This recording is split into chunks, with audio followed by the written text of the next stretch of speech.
O que se bebe em dia de festa pode-se beber no dia a dia? E que ligações gastronómicas se podem fazer com o que temos no copo? Aprenda e prove com a Escola do Gosto, a Academia de Literacia Alimentar do Público. Aulas únicas com especialistas. Entre como amador e saia um pouco mais conhecedor. Não perca a próxima aula, a 18 de novembro, no Porto. Os lugares são limitados. Inscreva-se já em público.pt. Este é o Poder Público, a semana em debate pela secção de Política do Público. Sónia Sapage, Leonete Botelho, São José Almeida. Eu sou Helena Pereira, bem-vindos. Estamos a gravar ao início da tarde de quinta-feira, dia 27 de outubro, enquanto ainda decorre na Assembleia da República o debate sobre o Orçamento do Estado para 2023. Governo e PST discutem quem é o pai das contas certas, uma discussão que se arrasta nas últimas semanas. Mas o facto político do momento é mesmo a saída de cena de João Coutrinho de Figueiredo, da liderança da Iniciativa Liberal.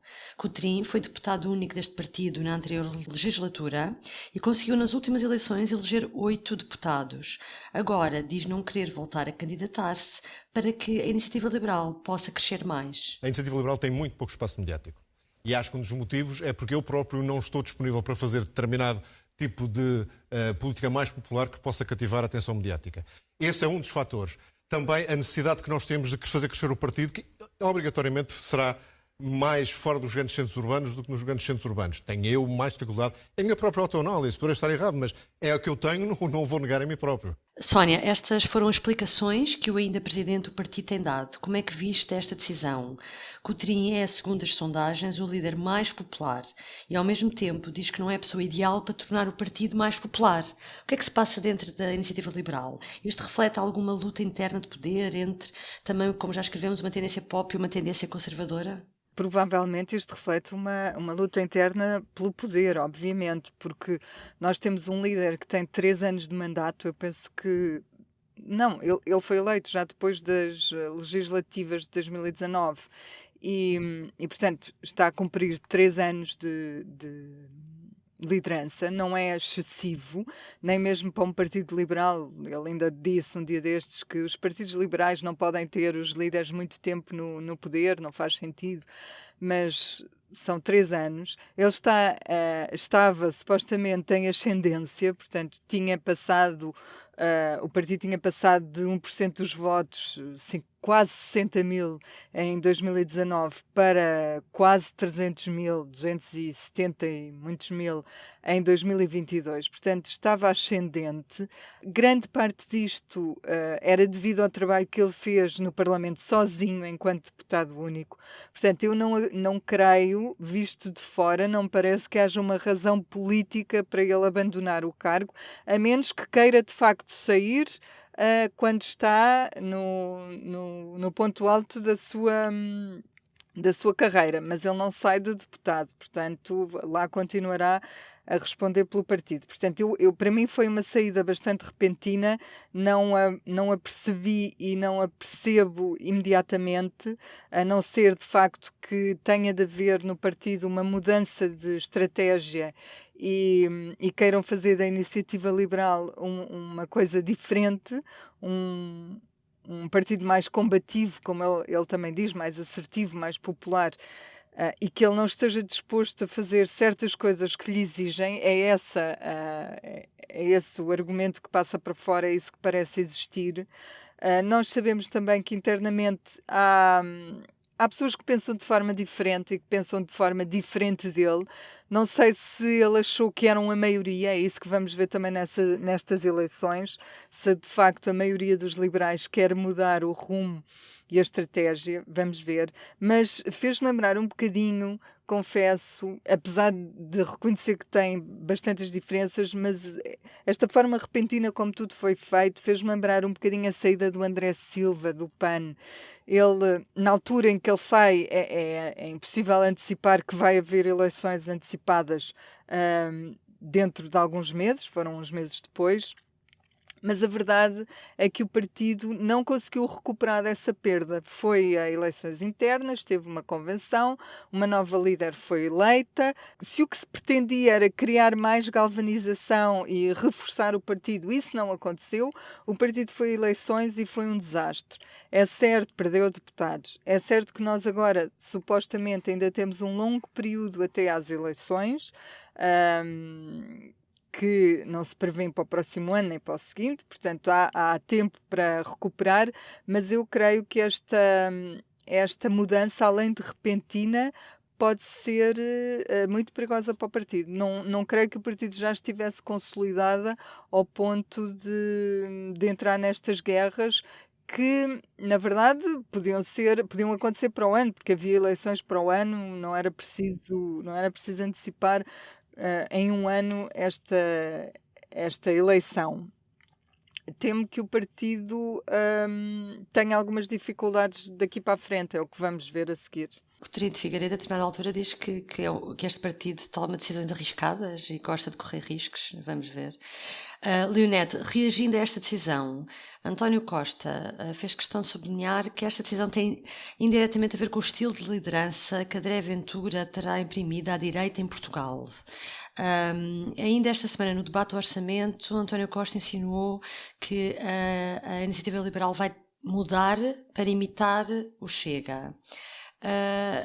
O que é que António Costa ou o PS ganham com isto, dar este palco, por assim dizer, ao Chega, em contraposição com a Iniciativa Liberal? Bem, em relação ao Chega, eu penso que é de facto alimentar um pouco aquela ideia de passar por cima do PSD e da oposição de direita, dando um palco a um partido secundário ou depende das perspectivas, eventualmente também fazer aqui uma bipolarização que ele pensa que beneficia. Portanto, a direita como sendo aquilo e a esquerda como sendo o PS, ou seja, o centro, todo o centro. Por um lado pode ser isso, mas em relação aqui às declarações que o António Costa fez no dia em que foi conhecida a saída de Coutinho Figueiredo, também é interessante porque separa o estilo de Coutinho de Figueiredo do estilo daquilo que ele diz que é já o estilo da Iniciativa Liberal, em que já ele diz assim: a Iniciativa Liberal, como já percebemos, decidiu passar a competir com o Chega no estilo de truculência e má educação democrata, como intervém no debate público. E percebo que o Dr. Coutinho de Figueiredo não se sentisse à vontade nesse estilo. Ou seja, ele coloca, de alguma forma, cola aquilo que é a Iniciativa Liberal sem Coutinho de Figueiredo já, o que é interessante. Não penso que António Costa ganhe especialmente com isso, a não ser, como se viu também já no debate do orçamento, que tanto ataca à esquerda como à direita com alguma virulência. Quando ontem se virou para o Bloco e acusou de ódio ao PS, portanto está ele próprio a elevar um tom que de facto não perceba, a não ser para além de ocupar este espaço, quer dizer, o centro sou eu e tudo o resto são extremos, não sei. Há qualquer coisa aqui que eventualmente me escapa. Não quero pensar que isso é mera arrogância política. Mas, Leonete, mas é um estilo que está a marcar muito o debate. Quer dizer, hoje menos, que começou com Medina, mas ontem marcou muito. Mas hoje eu diria que o foi Bloco de uma Esquerda já respondeu ao Costa, não deixou passar em branco a história do ódio. naturalmente. Eles já ficaram muito picados, sim, já lhe respondeu. Mas foi ele teve quase, eu diria, uma falta de elegância a tratar toda a gente de uma ponta à outra. Acusou a esquerda de traição, disse que o Coutrinho resiste mais do que a Truss, chamou crocodilo lacrimejante ao PSD, enfim, Completamente, por isso é que foi um enfim, estilo. não É quero isso. falar de arrogância política, mas é aquilo que me ocorre, sem dúvida. Vamos ao Orçamento de Estado, realmente, São José. Esta discussão do orçamento, esta quarta e esta quinta, transformou-se na enésima discussão sobre quem é o partido das contas certas, se é o PSD, se é o PS. Quem é que é mais credível a fazer esse discurso nesta altura? Nesta altura, credível, quer dizer, mais credível, é óbvio que é o Governo, porque está no Governo. E porque em 2019 o ano fechou com déficit zero, E isso manifestamente beneficiou o país até depois para enfrentar a pandemia. Mas eu acho que isto é um bocado uma discussão que já é secundária, porque é uma discussão que beneficia, obviamente, o governo, não é? Porque esta proposta de orçamento tem compromissos de contas certas, como teria se fosse um orçamento do PSD. Ou seja, a política de contas certas e estes critérios a que o orçamento obedece são critérios da União Europeia. E, portanto, são do Tratado Orçamental, têm que ser obedecidos. É evidente que o déficit pode ser até 3%, mas há um problema de base em Portugal, que é o peso da dívida, e, portanto, é normal que estou convencida que se o PSD estivesse no poder, faria a política de contas certas, como fez o governo de Passos, de acordo com os critérios europeus. É evidente que é uma difícil missão pela frente, mas Passos conseguiu baixar o déficit de 11 para menos 3, sem a dívida do banco. Acho que a Catarina Martins também, do Bloco de Esquerda, alguém do Bloco de Esquerda ontem disse isso a Costa, que se fosse o PSD faria o mesmo. Mas, claro, porque isto é políticas do PSD, depois é que, na forma como se aplica a receita há diferenças, não é? Ou o investimento e a receita e a despesa do Estado. Aí há diferenças. De como é que depois se gera o dinheiro. O que eu lamento, genuinamente, nestes debates, para além de uma certa agressividade parlamentar, mas que já vi isso noutros parlamentos portugueses, noutras legislaturas. Até uma vez, acho que foi o Jaime Gama que chamou ao Jardim Bocassa, não é? O jardim era o Bocassa. Sim. Portanto, insultos já houve vários, de vários tipos, e agressividades e pronto. Mas, então, no debate radicalizado que há hoje em dia, essas coisas ficam ainda mais em tom de redes sociais. Pronto. Mas o que eu lamento, que era isto que eu queria também salientar em relação a esta discussão de orçamento, é a forma como o PSD se comporta. Porque, no fundo, o PSD deixa-se enredar pela estratégia de debate que o PS e o Governo montam para colar o PSD a Passos e ao horror da Troika e não sei o quê. E o PSD, por um lado, não sabe defender o seu passado e dizer, sim, fizemos, tinha que ser feito, está enterrado a passado. E depois vai para o debate a questionar as opções dessa gestão orçamental do governo e dos investimentos e onde é que o dinheiro é aplicado ou não é aplicado, e a questionar os problemas das várias áreas, mas sem apresentar alternativas. O PSD já era a altura de começar a ter um programa, propostas para o país reais, porque sai sempre prejudicado deste tipo de debates, não é? Dançar música que o governo e o PS querem que dance.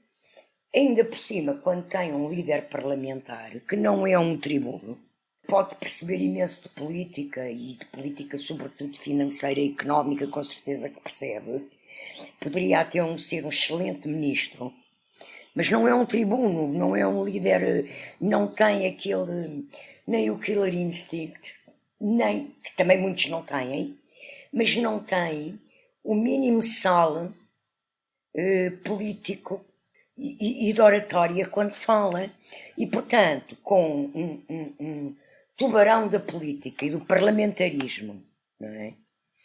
Que nem é um tubarão, é do tamanho de uma baleia já, não é? Que é António Costa, com anos e anos, décadas de rodagem. Entrou no Parlamento em 91 e desde aí nunca mais parou de falar em público e ter posições políticas. Pá, é evidente que o PSD sai sempre menorizado. Isto faz-me pena, porque e depois deixa-se enterrar e acatonar, como Costa quer e como o PS quer, ali entra ele e o Chega, não é? Pronto, eu não sei como é que o PSD vai dar a volta a isto. Isto é quase um balanço dos 100 dias de Montenegro, também foi há pouco tempo. Não houve, quer dizer, Porque eles mudou a têm, liderança, esperava-se que fosse diferente, não é? Mas está a ser diferente, Helena. Está a continua a ser haver diferente problemas, em não é? algumas coisas. Mas a nível do Parlamento e do debate orçamental, não deu a volta, porque mesmo quando apresentaram aquelas propostas sobre os apoios antes do governo, eles apresentaram um pacotinho e depois o governo, passado um mês, Foi mais apresentou longe. um pacotão em termos do volume financeiro das medidas, não é? Portanto, pronto, estão ainda a aprender um caminho, mas é bom que comecem a acelerar essa aprendizagem e essa construção de propostas para o país, porque é necessário ao debate, é necessário. O Sónia, António Costa, o país sai prejudicado e o próprio governo sai prejudicado desta estratégia de António Costa de usar o Parlamento para secar a oposição, todas as oposições. Era importante que houvesse mais presença do PSD. pegando esta ideia da São José, do PS e de Costa a secar as oposições, Sónia, achas que é isso que António Costa vem de ter conseguido uma solução de governo com a extrema-esquerda, ocupar o centro e agora até ocupar mais espaço, cada vez mais espaço à direita? É essa a trajetória que Costa tem vindo a fazer? Eu acho que os últimos anos têm mostrado que António Costa se move bem em todo o tipo de cenários, esquerda, centro-esquerda, direita, centro-direita, Portugal, Bruxelas. Ele, de facto, é um peixe de vários tipos de água. Não sei se É uma baleia. um tubarão, uma baleia, uma orca, enfim. Ou um camaleão. Um camaleão, exatamente. Não, um bicho grande, é um bicho grande. Tem que ser um bicho grande e gordo. Sei que neste orçamento em particular é disso que estamos a falar, dele conseguir ter políticas já um pouco diferentes daquelas que teve nos últimos anos, com outras influências. Mas mais do que apropriar-se de ideias, o que eu acho que ele conseguiu fazer foi calar os discursos da esquerda e da direita, porque ele no fundo aquietou-os. E eu acho que uma das coisas que contribuiu para isso foram os acordos. Os acordos que ele assinou calaram uma parte da esquerda e calaram a direita, ou calaram o PSD. Assinou acordos plurianuais, o que significa que vão ter efeitos noutros orçamentos. Portanto, já não é só este, é o do ano que vem e o outro. Noutros orçamentos, e assinou acordos com a administração pública e com o privado. Portanto, há aqui vários intervenientes, com sindicatos e com patrões. Que discurso, no fundo, é que sobrou para a direita e para a esquerda? Havia ali duas questões, que eram as contas certas e as pensões. As pensões foi um flanco que o governo abriu e que deu espaço à esquerda para críticas. A questão das contas certas só serviu, foi tão mal aproveitado pela oposição, que só serviu para prejudicar o PSD, no fundo, que é um pouco aquilo que a São José estava a dizer, que é o PSD não consegue, chegou a um ponto em que não consegue, não é desculpar-se a si próprio, é justificar-se a si próprio e ao que fez em anos anteriores. Nós chegamos a ter o Luís Montenegro a dizer que o PS era o partido travestido de contas certas, ou seja, travestido, o que é que eu queria dizer? Travestido de PSD, era isso? Então o que é que temos? Um PS a fazer de PSD? Então o que é que temos? Um PSD que não tem discurso para isto, não consegue resolver isso. A forma que tem é de criticar esta história das contas certas. Isso, no fundo, para António Costa é o maior elogio que o PS lhe podia fazer, porque o que lhe estão a dizer é: este PS é totalmente diferente do PS de José Sócrates. O outro deu cabo das contas do país. Este pensa nas contas certas, que é o que o PSD normalmente faz. Enfim, eu acho que o PSD ficou sem discurso, realmente, um pouco por habilidade política de quem está de quem tem falado, de quem tem dado voz aos socialistas, mas também um pouco por inabilidade política ou falta de experiência, como disse a São José, de quem está neste momento no PSD. E eu digo António Costa e outros, porque eu acho que Fernando Medina no debate também esteve muito bem a justificar-se, também esteve muito bem a explicar a questão hoje de manhã, a questão das contas certas em resposta à esquerda. Ele disse, não tivéssemos cumprido os déficits, se tivéssemos deixado que os déficits tivessem ultrapassado os 3% durante vários anos, quando podíamos, tínhamos pago anualmente mais 1,3 mil milhões de juros. E o que ele pergunta no fim é, e então onde é que iam buscar dinheiro agora para fazer o que querem fazer, ou o que é preciso fazer pelo país? Enfim, este discurso é preciso pensar, de facto, tapa uma série de saídas de críticas a vários partidos. E isto é muita habilidade do camaleão ou do que seja. Uma das críticas que o PSD esta semana tentou fazer ao governo, escapando a esses temas, por exemplo, teve a ver com o acordo energético que Portugal, Espanha e França conseguiram celebrar, um princípio de acordo das interconexões, e que azedou muito o debate também, com Paulo Rangel e António Costa a trocarem palavras duras de São José. As críticas foi um tiro ao lado do PSD, ou António Costa só contou uma parte da história, uma parte do acordo? Afinal, no fundo, se é bom ou mau? Exatamente, este acordo foi conseguido. O acordo foi o acordo possível. E, de facto, a questão que estava bloqueada ficou desbloqueada, não é? Vamos por partes. Eu creio que o PSD, mais uma vez, não se preparou devidamente para o assunto. Porque o acordo que foi conseguido foi um acordo alternativo a fazer passar no espaço dos Pirineus, além de interconexões elétricas para exportar energia elétrica da Europa, um gasoduto para transportar gás. A França não queria, alegando questões ambientais, e pronto, e serem energias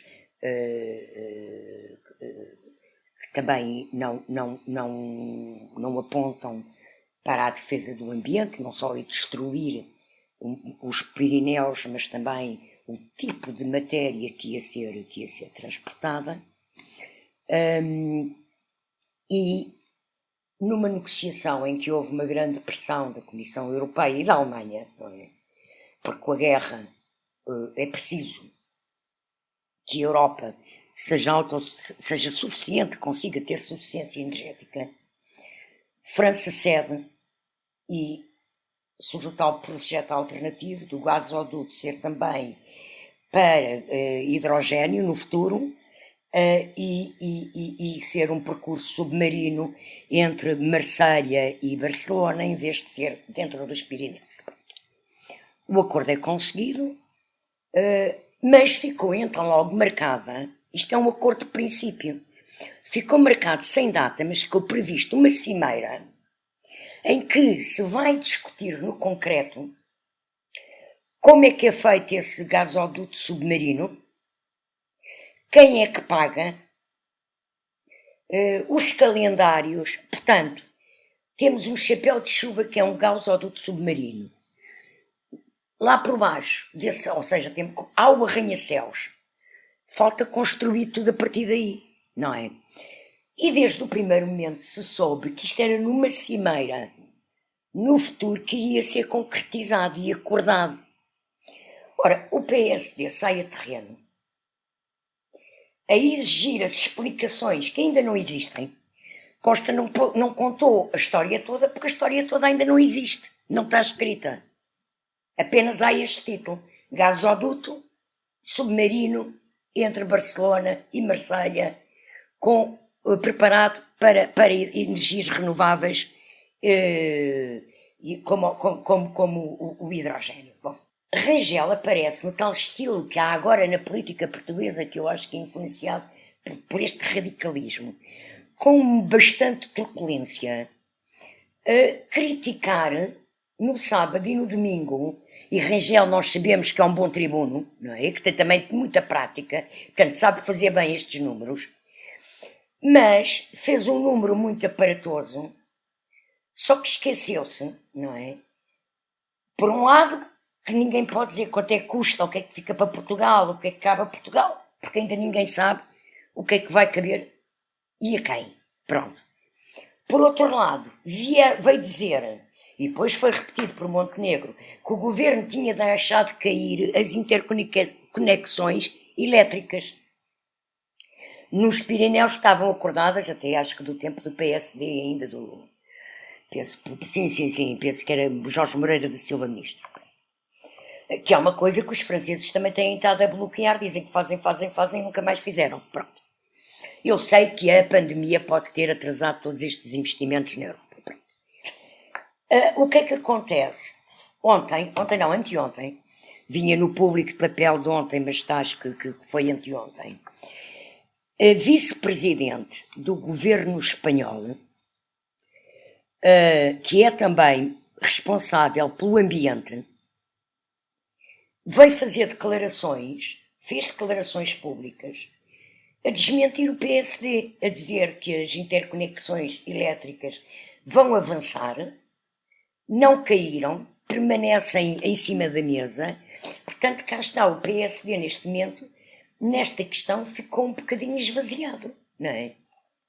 Porque, por um lado, ele não pode querer saber aquilo que ninguém sabe, que é como é que o gasoduto vai ser feito, quanto custa, os timings, os calendários, quem paga o quê, e também não pode vir dizer que foi ignorada uma coisa e depois vir uma das responsáveis por essa construção dessas interconexões, que é a vice-presidente do governo espanhol, dizer que não caiu, não é? Pronto, de facto, o PSD está a fazer política um bocadinho em cima do joelho e é pena. Sim. Mas também houve um bocadinho de antecipação da festa por parte do governo, não é? Ainda sem ter os dados todos fechados. Não tinha, mas quer dizer, o que é que ele tem fechado?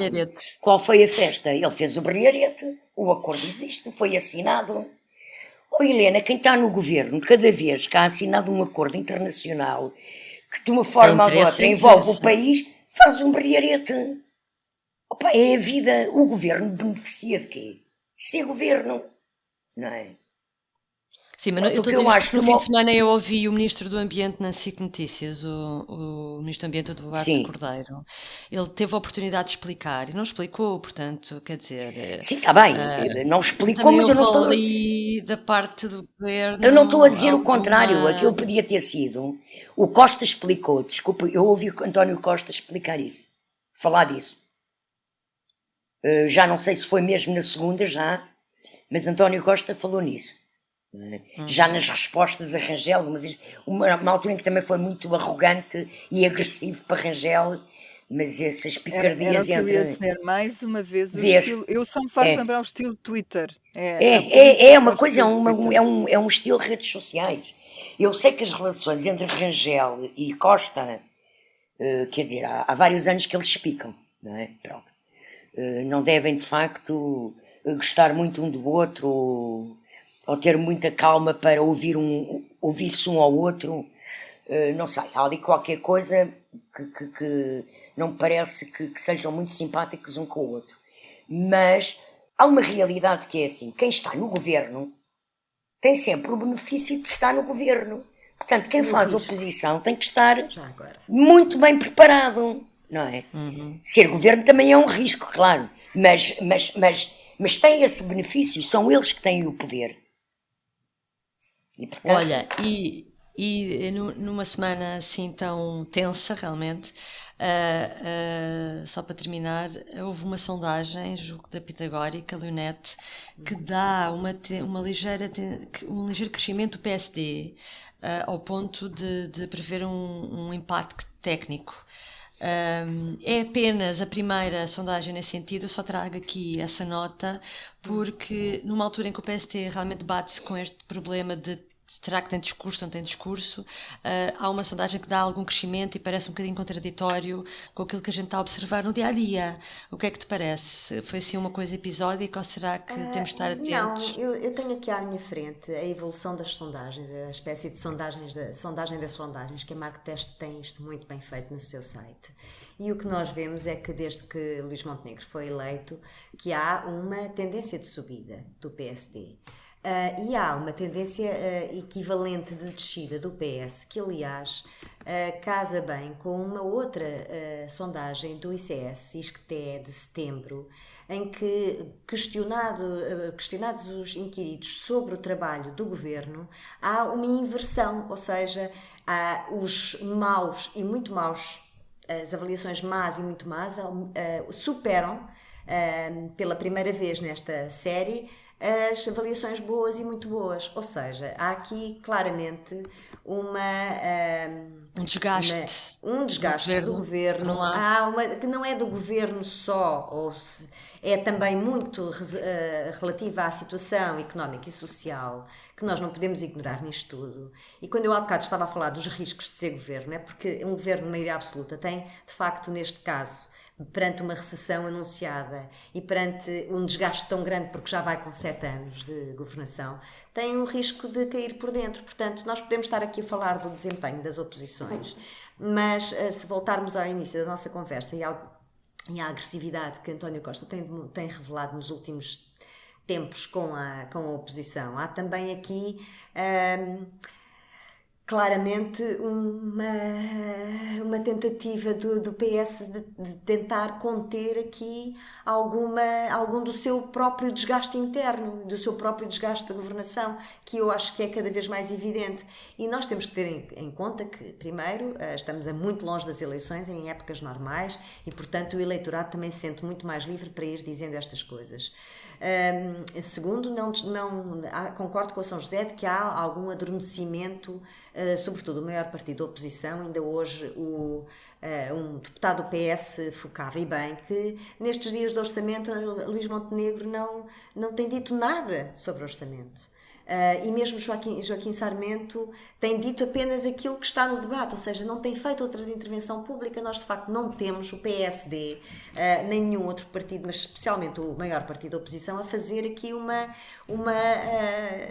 oposição forte a este orçamento, também em grande parte por aquilo que já foi dito, que há 2 acordos assinados que tiraram campo, tiraram argumentos, tanto à direita como à esquerda, também já falámos aqui noutras vezes. Portanto, aqui esta sondagem, além disso, esta em concreto, tem uma margem de erro, estamos a falar de uma diferença de 6 pontos. Quer dizer, estamos a falar de uma margem de erro muito grande, em que a subida do PSD e a descida do PS não é muito significativa em face àquilo que são as últimas sondagens. Não revelaria muito. Já agora, só nesta sondagem há uma coisa interessante em relação à Iniciativa Liberal. Para voltar ao início, que a Iniciativa Liberal cai e está ao nível do Chega na última sondagem que há de setembro. Portanto, há aqui também uma perda de terreno da Iniciativa Liberal. E, portanto, talvez olhar para as sondagens mais em aberto seja mais interessante do que olhar só para uma, porque acho que não significam nada, de facto. Eu queria só acrescentar sobre isto uma coisa. Nós andámos pelo menos um mês de campanha eleitoral, em novembro e dezembro, mas sobretudo janeiro, a dar muita importância às sondagens que davam empates técnicos e o PSD quase a ganhar.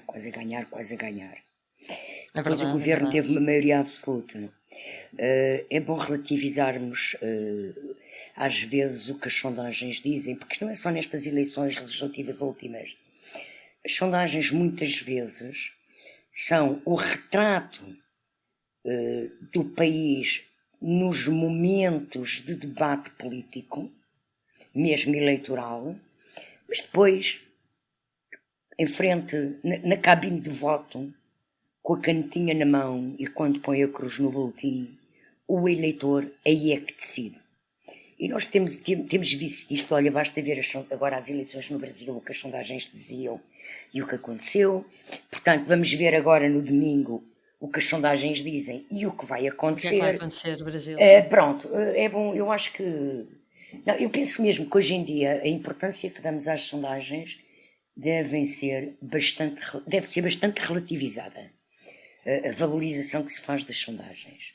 São importantes, mas com cuidados. Está bem.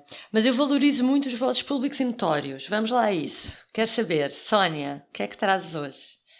Eu estava indecisa entre várias coisas, mas vários números, eram todos números, mas acho que me vou ficar por este, que é o número 9.000, e 9.000 é o número de sem-abrigo em Portugal.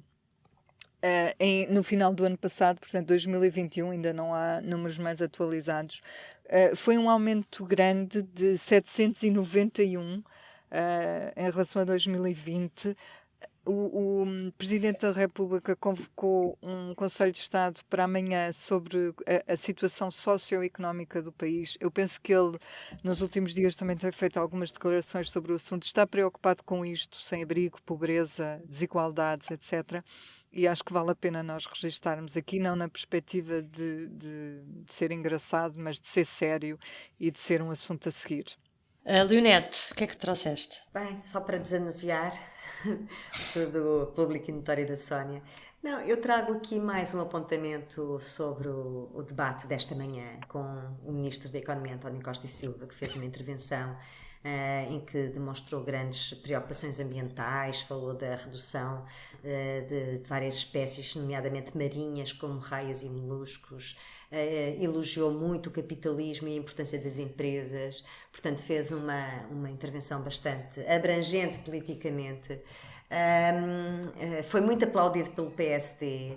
Tudo isto é interessante, mas o mais interessante ainda é que foi o PS que perguntou, foi um deputado do PS, Carlos Pereira, que perguntou ao ministro, afinal, o que é que ele pensava da redução do IRC e se concordava com a proposta do PSD. E portanto poderia ter sido uma resposta concertada, um número concertado para António Costa Silva se explicar, mas o ministro não respondeu e portanto ficamos sem saber se foi para ajudar ou para desajudar. Uma casca de banana. Ai, ai. São José. Eu trago uma coisa séria, que eu acho que é séria e que acho que o poder político, o governo e a oposição democrática deviam estar atentos. Houve uma manifestação de militares esta semana, a notícia veio no Público, e os militares ponderam novamente avançar com o sindicato. Eu acho que esta questão era importante. Eu sei que constitucionalmente os militares não podem fazer, e legalmente não podem fazer sindicatos, mas no momento em que o Chega está a lançar ou a tentar lançar a filial portuguesa do Solidariedade de Direita, que até foram copiar o nome do sindicato polaco dos anos 80, do início dos anos 80, liderado por Lech Walesa,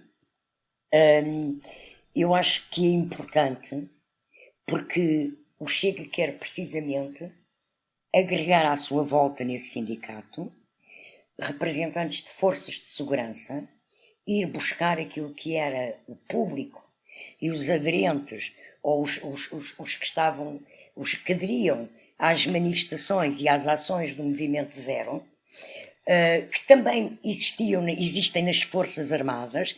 Portanto, acho que é importante os militares quererem fazer sindicatos que, de acordo com o que eu penso que são estas associações, serão democráticos e de esquerda, ou de centro,